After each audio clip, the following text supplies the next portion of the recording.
Ma'am, ano po ang relationship nyo with Patrolman Michael Plenyo? Yung ano po talaga, since nagtitraining pa lang po sila sa PNP, July, nag-chat na po siya sa akin na nanliligaw po siya. Ganun po. Hanggang sa makalabas po sila ng August. So, August po, medyo nagkakayayaan po kami, inom po, ganun. So, ayun po, one time po nagtiwala po kasi ako sa kanya na sumama. Since na around Tondo lang po kami, may friends of friends po. Nagkainuman po kami nung time na yon. Okay po. And then nalasing po kami parehas, nalasing po ako ng sobra. Okay At po. ayun po, may nangyari po.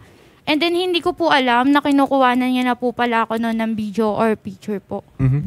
Nalaman ko lang po yun nung may dummy account na nag-chat po sa mother ko na may sex scandal daw po ako na may kasamang pulis po. Ganun. Hindi po siya sa akin pinadaan po. Okay. At the time po na nangyari po ito, no, siya po ay hindi pa pulis? FTP po siya. Okay, so training pa lang, di ba? Opo. Okay. At nung panahon po na yon, sabi nyo nga po, nagkainuman, kayo po ay nalasing, at consensual naman po na may nangyari sa inyong dalawa. Opo. Yes Okay. po. Ang walang consent po, yung pagkuha niya. pagkuha niya po ng picture tsaka ng core video po na yun sa akin na malaswa po, ganyan. So dalawang, ano po, no, isang picture, isang video, parang ganun, both. Hindi ko po alam kung may picture pa or video kasi ang ginawa po, sinend po sa mother ko is screenshot. Nakita po yung tattoo ko and then kita po siya. And then sinend po yun sa mother ko. But definitely, kayo po yun. It's identifiable sa video Yes na po. kayong dalawa po yun. Yes diba? po. Oo, kasi yung tattoo and Yes diba? po. Okay, sige. Ngayon po, ma'am, kayo pa rin ba ni Patrolman? Hindi na po. Kailan po kayo natapos ang relationship? Tapos po nung nangyari po kasi yun, ginawa ko po, pinablatter ko po siya sa Station 7 nila. Okay, para po sa ginawa Ayun. niyang pagbe-video. Yes po, parang gusto ko po siyang kasuhan na noon pa man. Kasi nangyari po yan last year pa. Oh, bakit po ngayon lang ulit, ma'am? Ngayon lang po ulit lumalabas po na may ganun na naman po, may video po. Kasi may ano na po kami, nabuburahin niya na po. Okay, may kasunduan kayo, nabuburahin niyo na sana. Sa Station 7, may ano na po kami, nabuburahin niya na po yung... So nagkausap po kayo last year? Yes po. At nangako po siya, nabuburahin Yes niya po. na. Tapos ang nangyari po, parang yung picture ko po pala, ngayon lang po lumalabas yung totoo na sinend niya sa isang SK Kagawad naman po. Tapos yung SK Kagawad po, doon po kasi nakatira yun sa malapit sa bahay ng ex ko po. Tapos yung parang nag-inuman sila, and then yung ang involved naman po yung yung mga kapatid naman ng ex ko, pinsan, pinakita niya daw po yung picture or video po na meron po ako. Okay. So Kaya si po SK kumalat ka. Opo. nagpakalat din. Parang siya po yung may possession din na magpakalat din po nun. Pero may magsasabi ba sa atin na, ay, na-receive ko tong kopya na to kay SK? Ganyan. May mga screenshot po na Nagaling po sa kanya. yes po, Oh, na that's enough.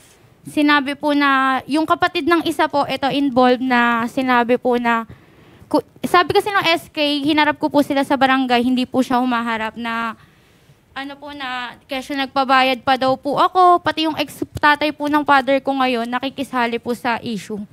Okay. So, bale ang nangyari dahil dito is nagkasiraan na tayo ng reputasyon. Yes po, sinisira po nila yung buhay ko. Ito, may picture ako ng blotter mo. It looks like twice mo na siyang pinablotter sa police station, Yes no? po. Alam niyo ba kung may ginawang disciplinary act ng kanyang mga kapwa police? Wala sa po kanya? Wala.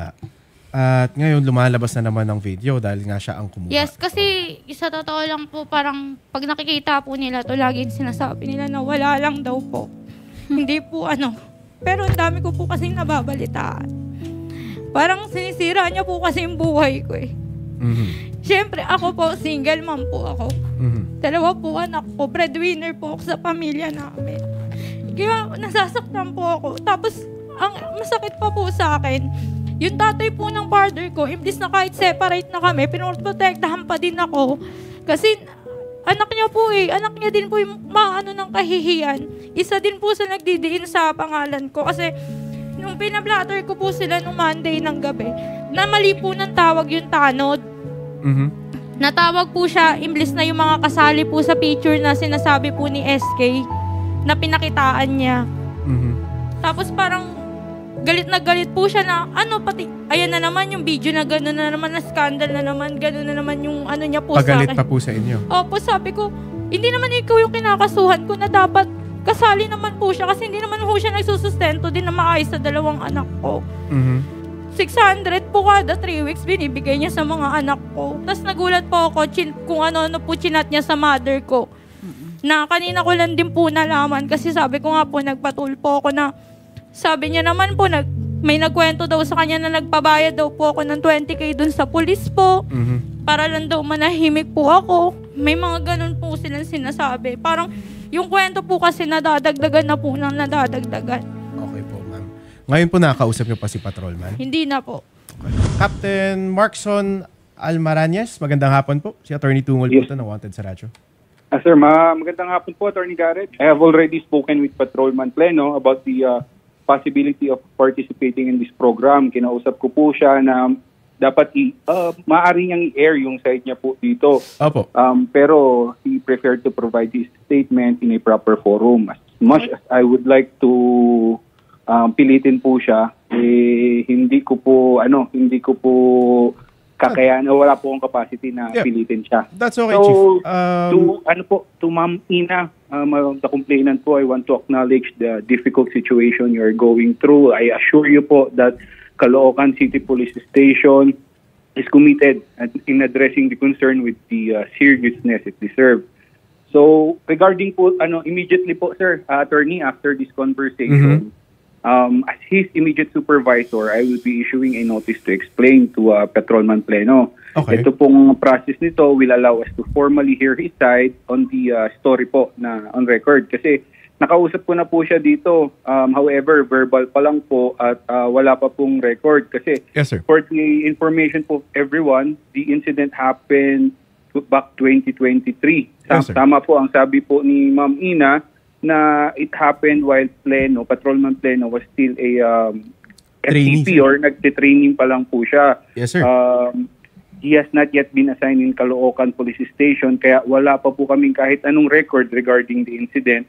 So pag pina-explain po namin siya, it will be formally put into record dito po sa aming opisina.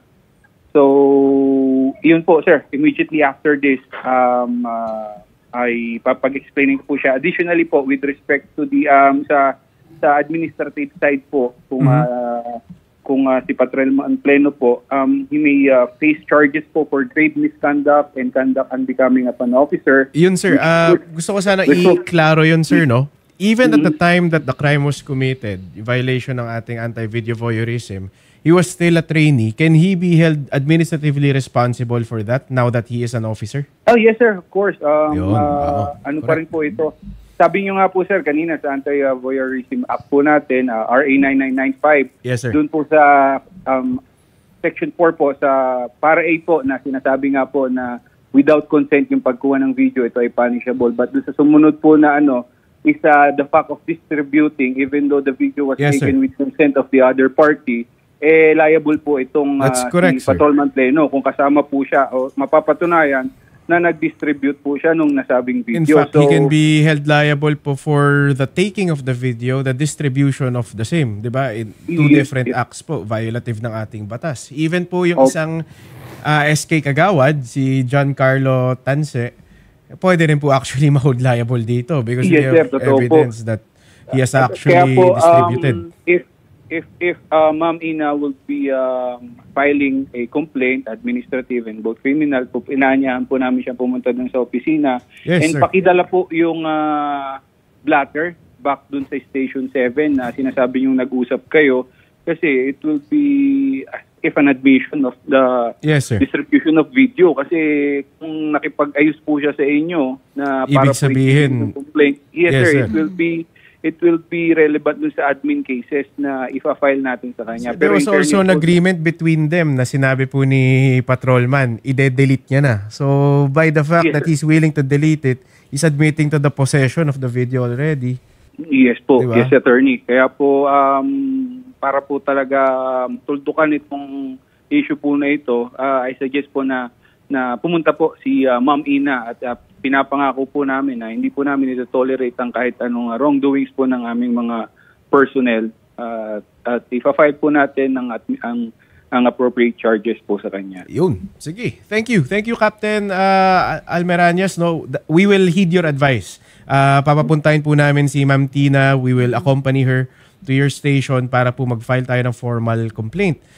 She's also interested in continuing, yun nga, possibly through the route of direct filing, yung pag-charge po dito kay Patrolman Pleno and kay SK Kagawad Tanse.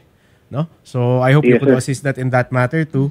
Parang ebidensya po na gagamitin natin sa admin and sa criminal is iisa po, no? Yes, sir. Yes, attorney. Yes. Ayan. We will assist Ma'am Ina in any way that we can po. Yes. Thank you. Thank you so much, Captain Almerañas. It's very enlightening response. Dahil po namin natutunan sa inyo. And we look forward to working with you in order to address this case, sir. Thank you po, attorney. Maraming salamat po. Yes, Again Captain. po sa lahat na nakikinig. Magandang hapon po. Thank you very much. Ayun po, no, nakita nyo naman na mukha namang hindi sila magtatakipan dyan. And if ever you sense na ganun ang nangyayari. Opo. So, itong si SK, Kagawad, no, tuloy-tuloy pa rin pala ang pagiging Opo, pati agresibo po yung niya sa mga- pag-distribute. Yung mga sinasabi niyang pinakitaan niya ng video, siguro po pasa-pasa na po yan eh. Send dito sa messenger, sa ganyan. Ganito, Sinisave mamang na po. gagawin natin, ayoko kasing si Patrolman lang ang kakasuhan Yes natin. po, dito. ayoko din. Gusto ko po lahat din po sila. Dapat lahat sila at least ma-charge. Bahala sila magpaliwanag sa korte kung yung kanilang pagpapasa ay justified ba. I don't think so. I don't think it is. 'Di ba? Wala kang kasalanan pag nakita mo. May kasalanan ka pag pinasa mo. 'Di ba? Sila medyo aminadong pinasa nila. Opo. Anyway, masusolusyonan naman po natin. More than willing to cooperate yung chief ng ating SWAT sa Caloocan City, si Captain Almerañas. I think he knows his stuff, di ba? He knows his law. He knows kung sinong pwede nating i-charge dito. He knows what evidence we need. So, malaking tulong po yan dahil siya ang direct officer, Yes. no? Ni Patrolman.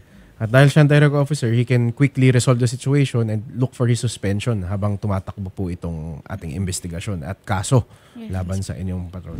Kung nanonood si Patrolman, ano gusto niyo sabihin sa kanya? Ayun lang, wala po. Maana po yung loob ko sa kanya. Kasi bawal mo sabihin yung word eh. Kasi pinagkatiwalaan ko siya, although hindi ko po siya ganun ding kadaling nakilala. Magka-schoolmate na din po kasi kami dati pa. So parang, Ayan, yan pala yung picture ni... alam niya po yung hirap na nangyari ho sa akin. Alam niya ho yung hirap na dinadala ko rin po. Kaya para sirain po yung buhay ko ng ganyan-ganyan. Akala po siguro nila biro lang din yung ganyan. Pulis ka pa naman din. Dapat ikaw sa inyo pa nagmula yung ganyang issue na yan. Di ba may ano? Basta pulis, tulis. Matulis. Ay, ganun. Pero nakakahiya po sa kapulisan yan, sa Sa totoo buong lang. PNP na mismong pulis pa yung Makikita nagkakalat mo ngayon ng pagkakaiba eh. Si Captain Almerañas, snappy, di ba? Yes Alam niya yung po. sasabihin niya. Ready Yes siyang po. tumulong ng tao. Yung tao niyang si Patrolman, parang baliktad. Walang Di ba? hiya po, Parang in short. baliktad. Oo. Ayun nga, ma'am, no? Hindi kita masabihang mag-ingat. Bakit? Kasi, ma'am, hindi nyo nga alam eh. Ayun, di ko po alam kung sino pa. Hindi naman po nila alam yung buong storya. That's right. Tapos i-judge ka po nila ng ganito. Buti That's na right. lang, yung industry ko po is kilala na po ako ng mga tao sa company po namin na na ganon. Kaya hindi rin po ako sa trabaho, which is kababalik ko lang din po sa trabaho. Tapos sisirain na naman po nila. Ganon. Kaya nga ang sa akin lang, di ba, mas maging sensitive tayo sa mga ganitong matters. Yes. Kasi parang inatake privacy mo eh, without your consent, Yes. di ba? Yes. Parang hinak account mo, pinakalat lahat, di ba, ng chats nyo. Ganun talaga. Mahirap talaga yung situation ngayon. Mag-ingat lang tayo sa tamang pagkakatiwalaan natin. But when this kind of thing happens, minsan ang hirap kasing sisihin pa yung biktima eh. Yes di ba? po. Hindi Ang sakit ko talaga galing na kasi yung victim pa yung sisisihin, hindi naman siya hiningan ng consent, siya pa rin yung sisisihin, wala siyang malay, siya pa rin yung sisisihin. Kasi makikita naman din po dun sa pagkuha ng video na tago talaga. yes po, makikita naman po. Well, yun naman, just to enlighten everybody again, it's not a small thing din, no? Especially when the law already imposes 3 to 7 years of penalty dito. Yes. So, di ba? Medyo mabigat rin naman, ma'am. So, I hope i-continue nyo yung prosecution ng na to para magtanda rin naman po. Yes no? po. Mga tao. Pati po yung mga sa involved po. So, we will let our staff accompany nyo po ma'am, sa sa station po, no? Opo. Ni Captain Almerañez, and he will help us being his direct supervising officer.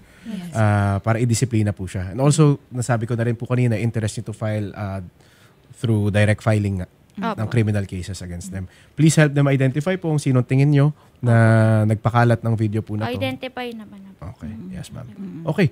Sige. Opo. Please assist the... Attorney, we also coordinated with the Manila Police District Oh, of since course. nangyari po ito sa Manila. Manila. So, Yes po. kung isasama po natin si SK Kagawa, John Carlo Tanse, doon po natin idudulog sa MPD. Sige ma'am, at sasamahan po namin kayo sa MPD as well as dito po sa Caloocan City Police Station. Sige po. Maraming salamat po ma'am. Thank you. Salamat.